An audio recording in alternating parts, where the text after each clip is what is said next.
Saudações a todos. E o amor de Deus o Pai, na pessoa de seu amado Filho, nosso Senhor e Salvador Jesus Cristo, possa estar com cada um de vós. São os meus sinceros votos. Hoje nós vamos falar de um assunto muito importante e abrangente também, a respeito da natureza humana do nosso Senhor Jesus Cristo, a humanidade de Cristo. Como Cristo veio aqui a esse mundo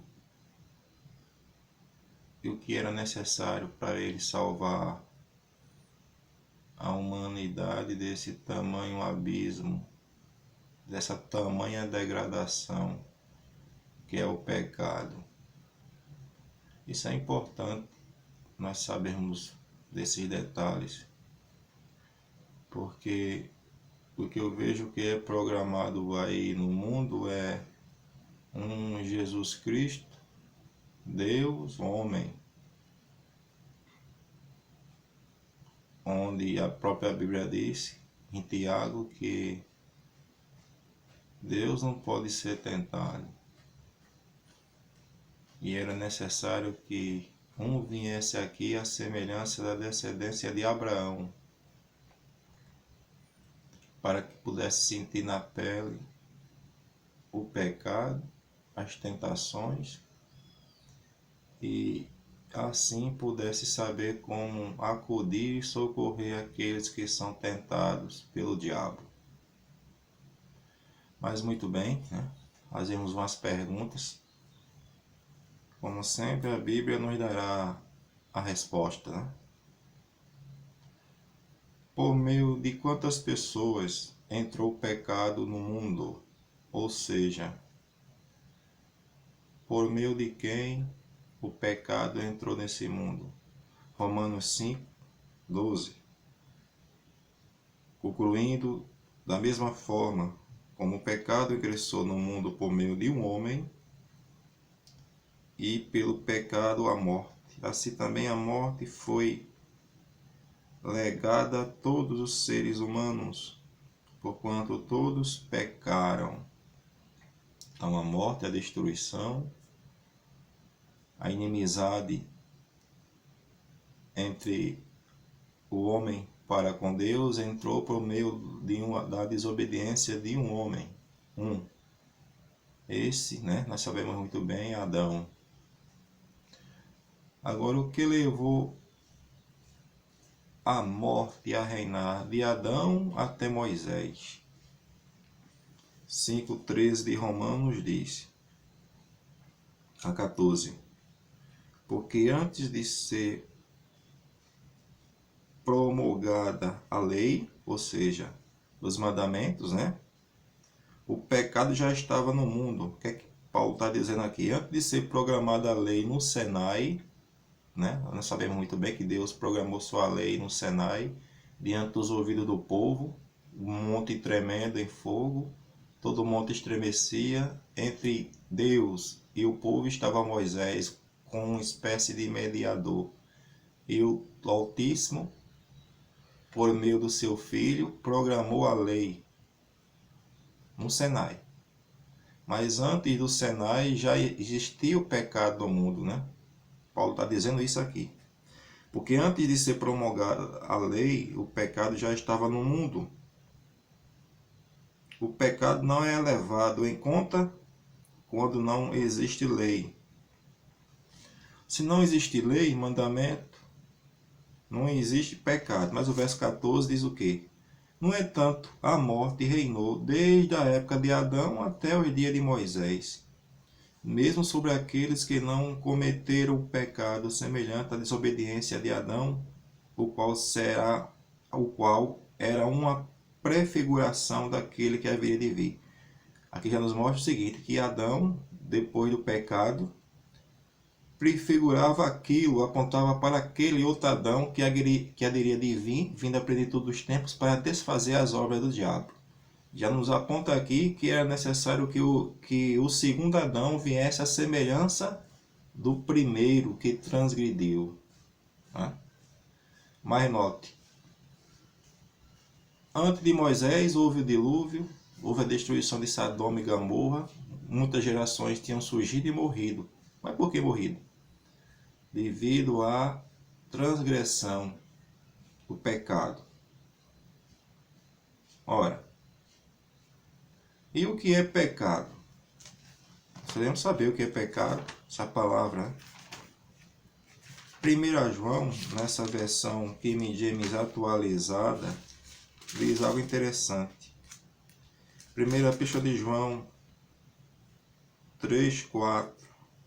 Toda pessoa que vive costumeiramente pecando, também vive na rebeldia contra a lei, ou seja, os mandamentos, pois pecado é transgressão da lei, ou desobediência à lei.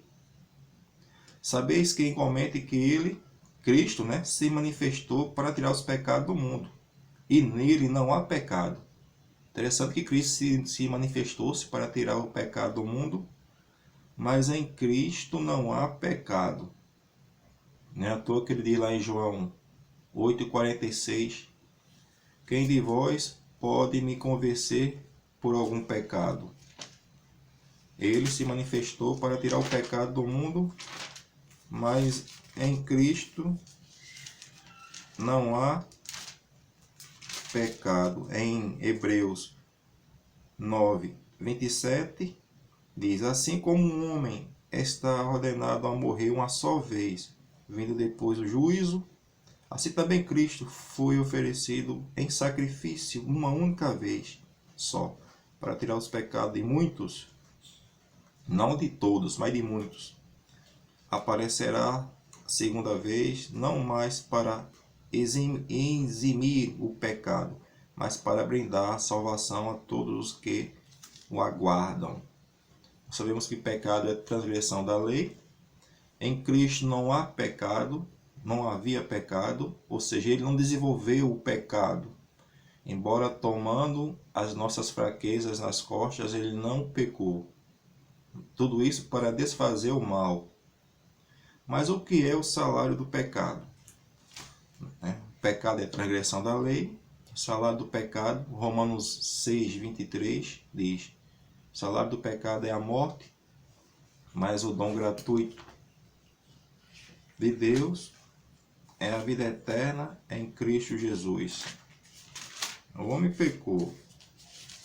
Automaticamente ao pecar, ficou destituído da vida. Não é à toa que lá em Ezequiel 18:4 diz, todas as almas são minhas, a alma que pecar morrerá. Tanto a alma do filho como a alma do pai, todas são minhas, diz o Senhor. Ezequiel 18:4. Mas aqui, voltando, Romanos 6:23 diz, o salário do pecado é a morte, mas o dom gratuito de Deus é a vida eterna em Cristo Jesus. Veja, mas qual é a diferença entre a transgressão de Adão e o dom gratuito de Deus? Qual é a diferença entre a transgressão de Adão e o dom gratuito de Deus? Aí Paulo explica isso, que é onde superabundou o pecado, superabundou a misericórdia e a graça. Romanos 5:15-19. Ele diz, contudo não há comparação entre o dom gratuito e a transgressão, ou desobediência, da lei. Pois se muitos morreram por causa da desobediência de um só, que é Adão, automaticamente ao Adão pecar, o gênero humano de Adão ficou fraco. A partir do momento que o gênero humano de Adão ficou fraco, ou seja, a carne fraca, naturalmente os filhos de Adão e o próprio Adão iam ter uma natureza inclinada a desenvolver a desobediência aos mandamentos. Aqui diz aqui, contudo não há comparação entre o dom gratuito e a transgressão, pois se muitos morreram por causa da desobediência de um só, muito mais a graça de Deus e o dom pela graça de um só homem, Jesus Cristo, transbordou para multidões. Então, a graça de Deus é maior, porque em Adão todos morrem pela desobediência de um, que é Adão. Mas a graça de Deus é diferente. Todos podem ser justificados, né, pela obediência apenas de um, que é Cristo. Ou seja, Cristo pode cobrir muitos com as vestes da sua justiça. Então, onde superabundou o pecado, superabundou a graça. Agora veja, o que levou Paulo a ficar constrangido com tamanho ato de manifestação da bondade do Senhor? Paulo ficou constrangido com essa situação, né, de misericórdia e bondade. 2 Coríntios 5,14. Paulo diz: porque o amor de Cristo nos constrange, porque estávamos plenamente convencidos de que quer dizer Cristo, morreu por todos, logo todos morreram com ele. Mas para que um pudesse morrer por todos e todos morressem com Cristo, esse um que veio tinha que vir o que? A nossa semelhança, para que nós possamos morrer com Cristo. Ou seja, independente que nós cremos ou não, nós ficamos em nossa incredulidade ou não, vivemos uma vida em desobediência e não optamos por tal salvação, essa humanidade já morreu em Cristo. Todos morreram em Cristo, porque Cristo carregou o pecado para a sepultura. Mas nós devemos escolher se nós queremos ressuscitar com Cristo. Para morrermos em Cristo, para ressuscitarmos com Cristo, temos que aceitá-lo e renunciar esse homem e morrer com ele, para que nós podemos ressuscitar com Cristo. Mas nem todos querem morrer em Cristo, né? Porque é necessário nós morrermos em Cristo para ressuscitarmos com Cristo, para uma nova vida, um novo céu, uma nova terra, uma nova criação. Mas por eu não querer optar em participar dessa dádiva maravilhosa, eu não vou ser digno de uma nova restauração, quando Cristo vier restaurar todas as coisas. Por quê? Porque eu não escolhi morrer em Cristo, ou seja, dizer não o eu, subjugar a natureza pecaminosa nas mãos do Senhor. Esse processo nós não podemos fazer por nós mesmos, né? Cristo diz lá em João 15: sem mim nada poderei fazer. Nós sabemos muito bem que Cristo é a videira verdadeira, o Pai é o agricultor, nós somos os ramos. Para termos vida, temos que estar continuamente em Cristo. E assim vamos receber a seiva, o poder, a virtude do Senhor, né, ligados a Ele, para que nós possamos viver continuamente uma vida subjugada a Ele, né? Viver com Cristo continuamente, essa busca, continuamente. Mas muito bem, quem operou tamanho ato de reconciliação, demonstrando tamanho amor para com o homem? Quem? Quem estava em Cristo, reconciliando consigo o mundo? 2 Coríntios 5, 18 a 19. Tudo isso provém de Deus. Tudo isso provém de Deus, que nos reconciliou consigo mesmo por intermédio de Cristo. Nos outorgou ou nos deu o ministério da reconciliação. Pois Deus, estava em Cristo, em sua natureza degradada, debilitada, pois Deus estava em Cristo, reconciliando consigo o mundo, não levando em conta a transgressão dos seres humanos, nos encarregou da mensagem de reconciliação. Então, Deus estava em seu Filho reconciliando consigo o mundo. Ou seja, o homem em sua maldade, em sua rebeldia para com Deus, por meio do sacrifício do Filho de Deus, se faz amigo de Deus. Agora, por que a ira de Deus vai cair no mundo? E já vem caindo. Porque o homem prefere persistir na sua rebeldia, não quer abraçar essa amizade, né? Por isso que a ira de Deus vai vir, né? E virá, está vindo sobre esse mundo. Romanos 8, 28 a 34. O homem em si, graças ao sacrifício expiatório de Cristo, o ser humano já nasce com essa dádiva de esperança de se reconciliar com seu Criador por adoção, ser um filho adotivo de Deus por meio do sacrifício expiatório de seu filho.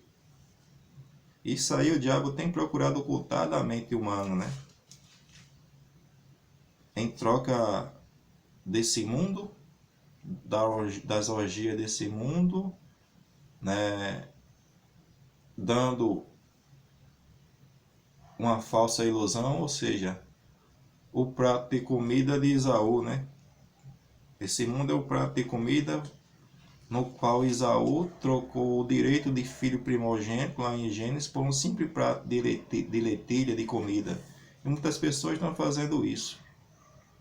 Estão trocando esse mundo, né, passageiro pela glória que é infinita. Ou seja, estão trocando a glória infinita que virá por uns momentos, uma vida momentânea, ou seja, passageira, nesse mundo de orgia, de egoísmo, de práticas pecaminosas.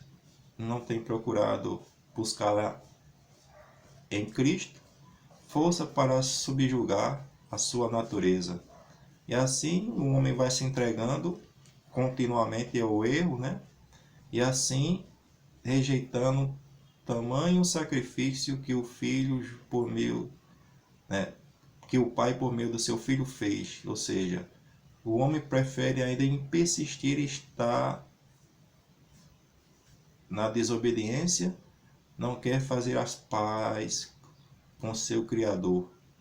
Mas aqui diz, Romanos 8, 28 a 34, Paulo diz aqui: somos mais que vencedores, estamos certos de que Deus age em todas as coisas com o fim de beneficiar todos os que o amam, dos que foram chamados conforme o seu plano. Porquanto aqueles que antecipadamente conheceu, também os predestinou. Interessante, todo ser humano nasceu nesse mundo predestinado para se salvar.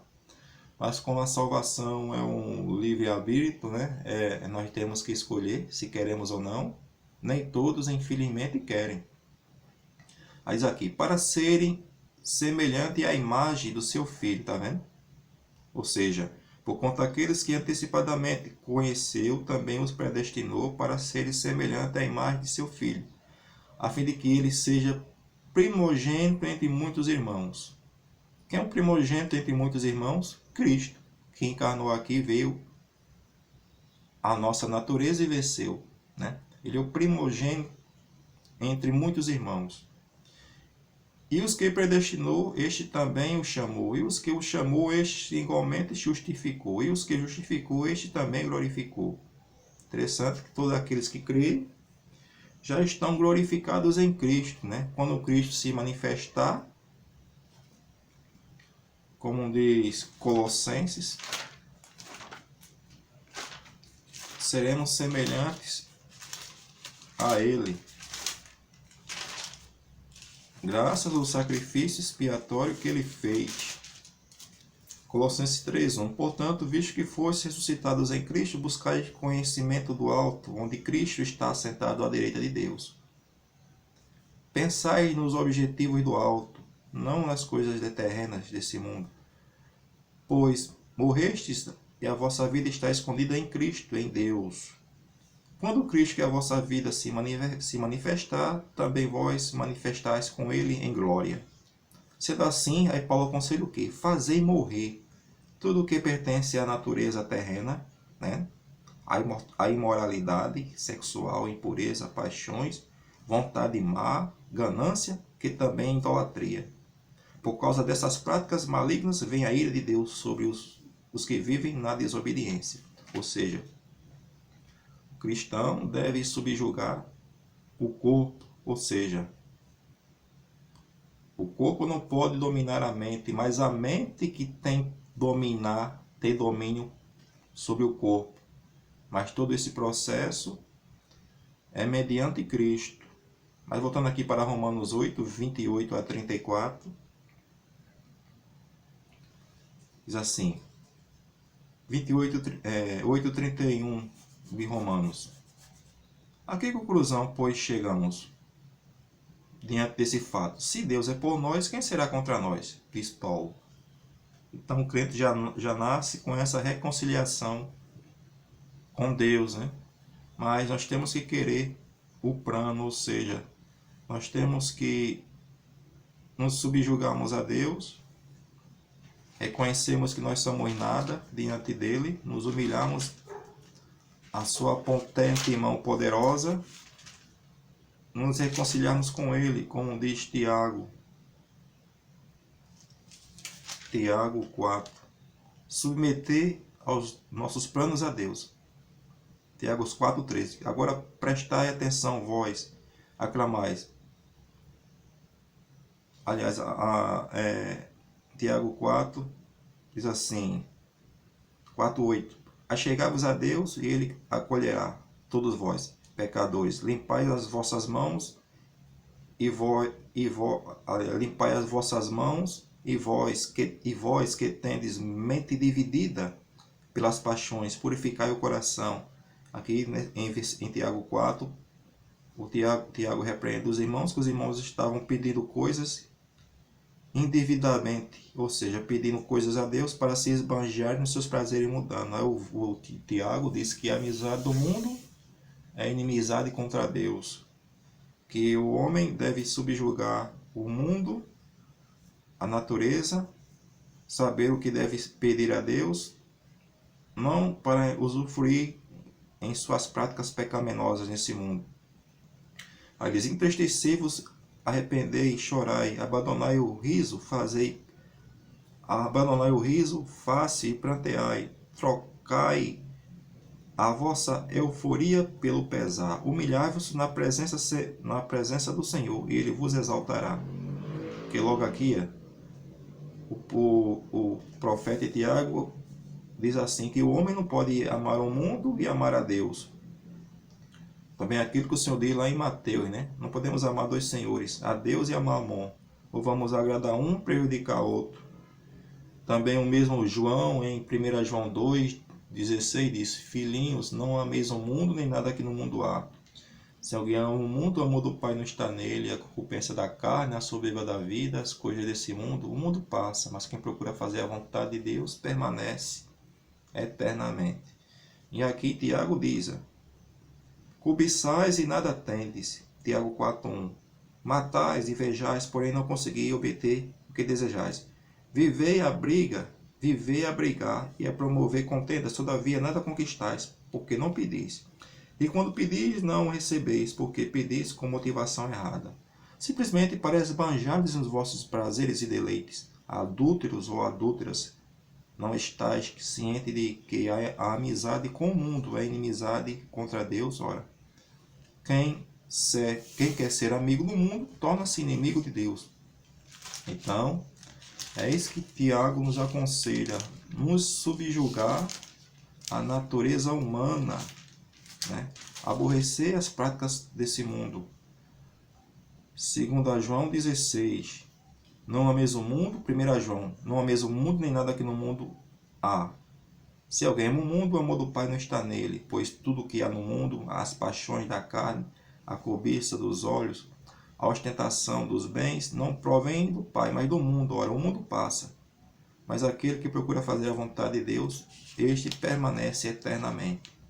E qual deve ser a religião pura, imaculada? O que é que Tiago diz?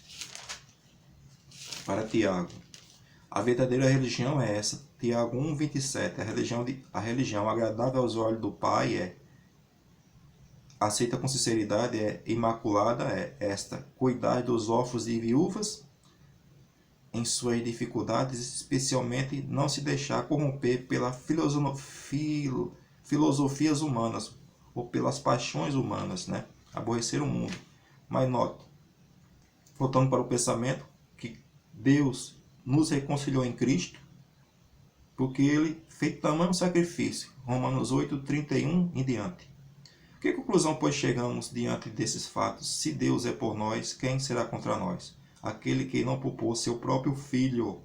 Quem? Quem não poupou seu próprio filho? O Pai. Galatas 4:4. Né? Vindo a plenitude dos tempos, Deus enviou seu filho nascido de mulher. João 3,16. Deus amou o mundo de tal maneira que deu seu filho unigênito para todo aquele que nele crê não pereça, mas tenha a vida eterna. Porque Deus enviou seu filho ao mundo não para que fosse julgado pelo mundo, não para julgar o mundo, mas para salvá-lo. Então o propósito de Deus foi esse: enviar o seu filho a esse mundo. Ao Cristo vir nesse mundo, ele tomou que forma? Romanos 1,3, acerca do seu filho que humanamente nasceu da descendência de Davi, ou seja, em carne. João 1,14. A palavra se fez carne, habitou entre nós, vimos a sua glória como a glória do unigênito do Pai, cheio de graça e verdade. E assim, Deus reconciliou consigo o mundo na pessoa do seu Filho, ao ponto de nos amar. Aí eu volto para Romanos 8, 31. Que conclusão, pois, chegamos diante desse fato? Se Deus é por nós, quem será contra nós? Aquele que não poupou seu próprio Filho, mas o entregou por todos nós, como não nos concederá juntamente com ele gratuitamente todas as demais coisas? Diz Paulo. Quem poderá trazer alguma coisa, alguma acusação sobre os escolhidos de Deus? É Deus que nos justifica. Quem nos condenará? Foi Cristo, Jesus que morreu, Cristo morreu, e mais, Ele mesmo, né, ressuscitou dentre os mortos, está à direita de Deus e também intercede ao nosso favor. Então, quem pode nos separar do amor de Deus? Ninguém, né? A não ser a nossa própria escolha, né? Infelizmente, nós fizemos a escolha errada, nós podemos nos separar desse amor. Mas a tribulação, sofrimento, a angústia, fome, a pobreza, a espada, nada, diz Paulo. Mas, graças a Deus que opera tudo, né, por meio do seu Filho. Assim, nada pode nos separar desse amor, né? Ou seja, Deus operou tamanho ato de reconciliação. Filipenses 2,13. Pois é Deus que produz em vós tanto querer como realizar, de acordo com a sua vontade.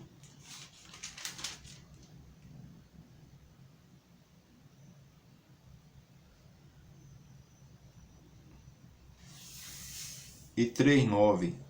E sei encontrado nele, não tendo por minha a justiça que procede da lei, mas sim a que é outorgada por Deus mediante a fé.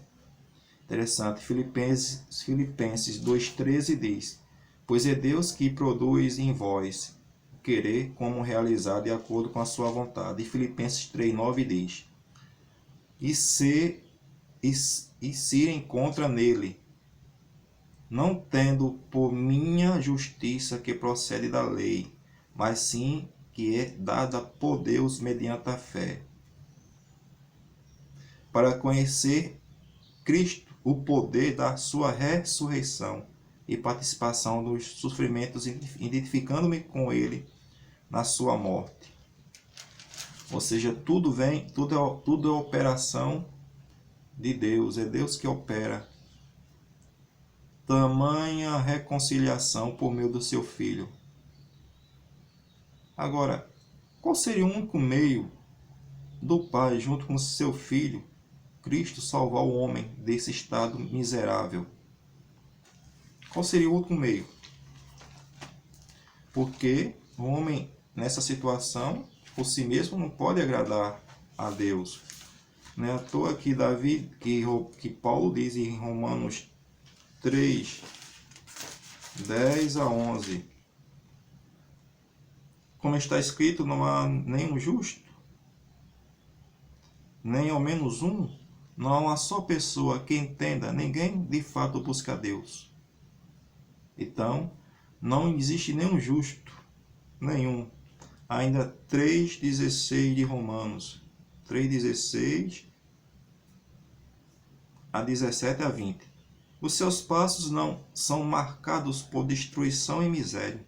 Não conhece o caminho da paz. Considera o que é inútil temer a Deus. Ora, sabemos que tudo o que a lei diz, né? Não matar, não roubar, não adulterar, não dar falso testemunho, né? O diz aos que estão sob o domínio da lei, para que toda boca se cale e todo mundo fique sujeito ao juízo de Deus. Porque os mandamentos em si não podem salvar. Uma vez o homem transgrediu com Adão, Adão daí por diante não poderia ser obediente à lei por sua própria força, né? Adão era garantido a imortalidade enquanto ele vivesse obediente à lei. Depois que ele pecou, não mais poderia garantir a vida eterna.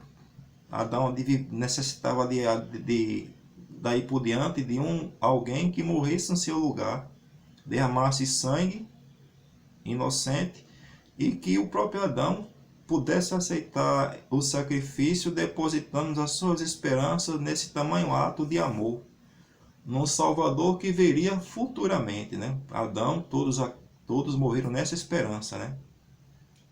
Mas note, verso 20: porquanto ninguém será declarado justo diante de Deus na obediência da lei, pois é precisamente por meio da lei que chegamos à irrefutável conclusão que somos todos pecadores, ou seja, nenhum homem da descendência de Adão pode se justificar pela sua própria justiça.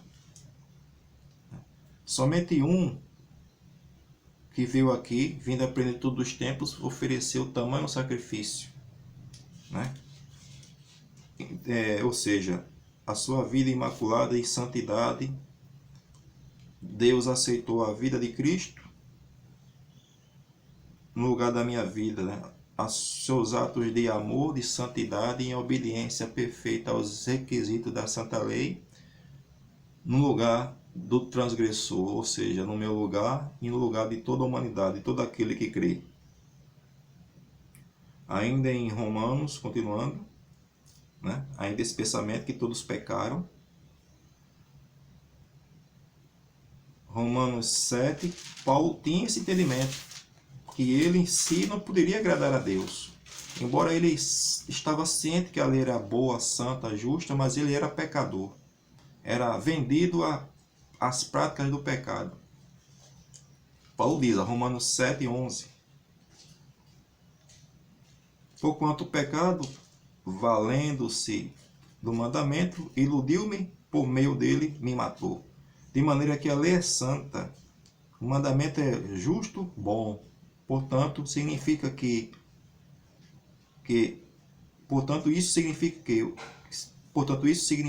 o que era bom tornou-se morte em mim, Paulo diz. Então, o defeito não está na lei, o defeito está no homem, na natureza humana, né? Na carne. Aí diz assim, de forma alguma, diz Paulo, mas o pecado, para que se revelasse como pecado, produziu em mim a morte, por intermédio do que era bom, a fim de que, por meio do mandamento, o pecado se demonstrasse extremamente maligno. Aí Paulo diz ainda, né? Assim, porquanto é de nosso pleno conhecimento de que a lei é espiritual. Eu, entretanto, sou limitado pela carne. Ou seja, portanto, sou limitado pela carne, pois fui vendido como escravo ao pecado, pois não compreendo meu próprio modo de agir, diz Paulo. Ou o homem em si, né? O homem em si sabe que o mandamento é santo, justo e bom, mas ele não consegue praticar os mandamentos, ou seja, ele está sempre subjugado a desobedecer o mandamento devido à sua natureza fraca, debilitada, onde nos mostra que o homem por si só não vai chegar a lugar nenhum. Portanto, o que eu quero, diz Paulo, isso não pratico. Entretanto, o que desejo, entretanto, o que detesto, isto me entrego a fazer. Ou seja, Paulo queria fazer o bem, mas não conseguia fazer. O mal que Paulo aborrecia, esse mal Paulo fazia. Ora, se faço o que não desejo, tenho que admitir que a lei é boa. Nesse sentido, não sou mais eu quem determina o meu agir, mas sim o pecado que habita em mim. Então Paulo tem esse entendimento, que ele por si só não havia de chegar a lugar nenhum. Não é à toa que lá em Gênesis, né, quando o homem se multiplica sobre a superfície da terra, o que é que o Senhor disse a respeito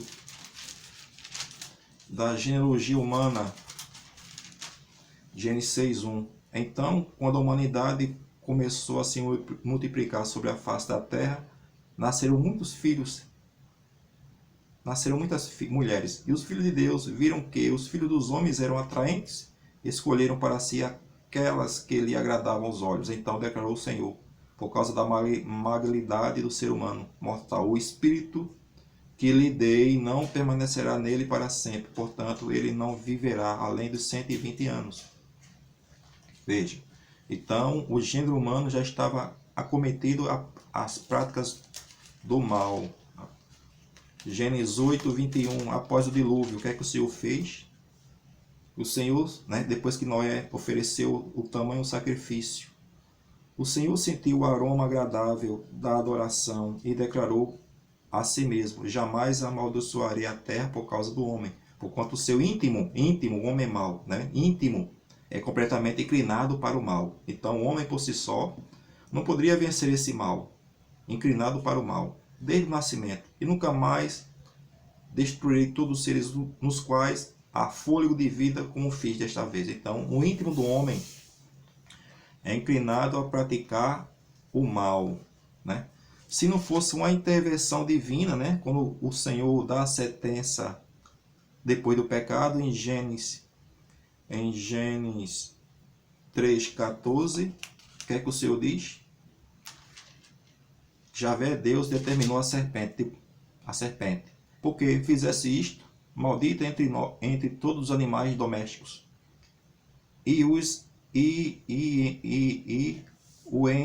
todos os animais selvagens, rastejarás sobre o teu próprio ventre, comerás pó da terra todos os dias da tua vida. Estabeleceria inimizade e colocaria uma inimizade entre ti e a mulher, né? A serpente quer dizer Satanás, a mulher, né, quer dizer Eva, a descendência da serpente, os filhos do mal, e a descendência da mulher, os filhos da luz. Estabelecerei inimizade entre ti e a mulher, entre a tua descendência e a descendência dela, porquanto este te ferirá a cabeça e tu lhe picarás o calcanhar. A descendência da mulher foi Cristo. Então, se não houvesse uma intervenção divina, o homem ia ficar eternamente subjugado ao pecado, né? Interessante que Davi tinha esse entendimento, que por conta própria, Davi não ia chegar a lugar nenhum. Não é à toa que ele compôs o Salmo 51, né? O Salmo lindo, que ele clama a Deus por perdão e uma renovação no seu íntimo na sua vida, né? Salmo 51:2.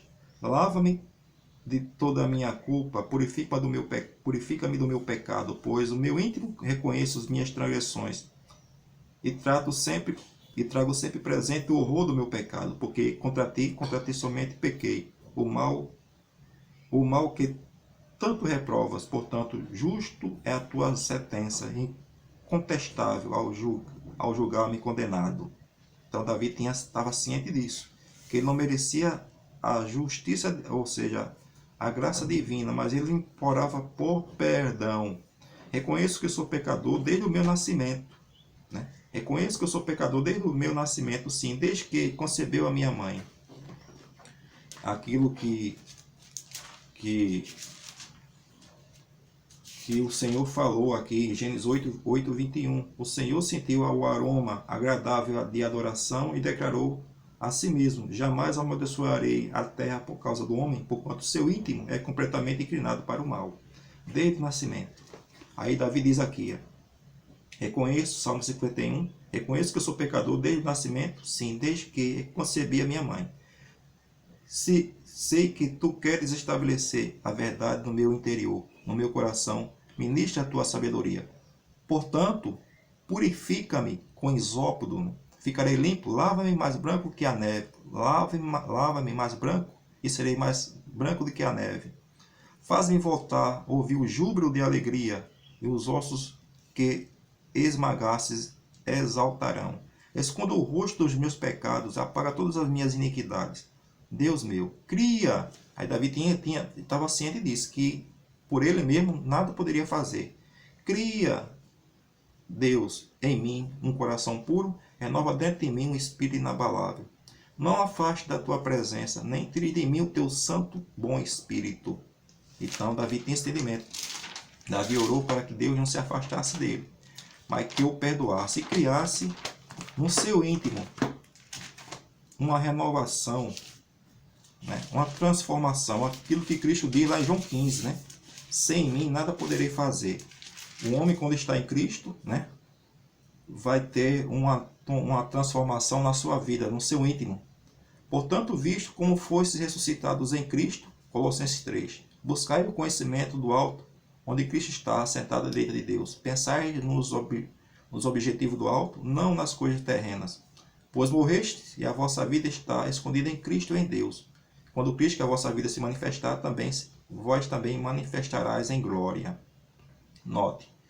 Mas para quebrar esses grilhões da morte, o que é que fez Jesus Cristo junto com seu Pai para quebrar esses grilhões da morte? O que é que fez Cristo?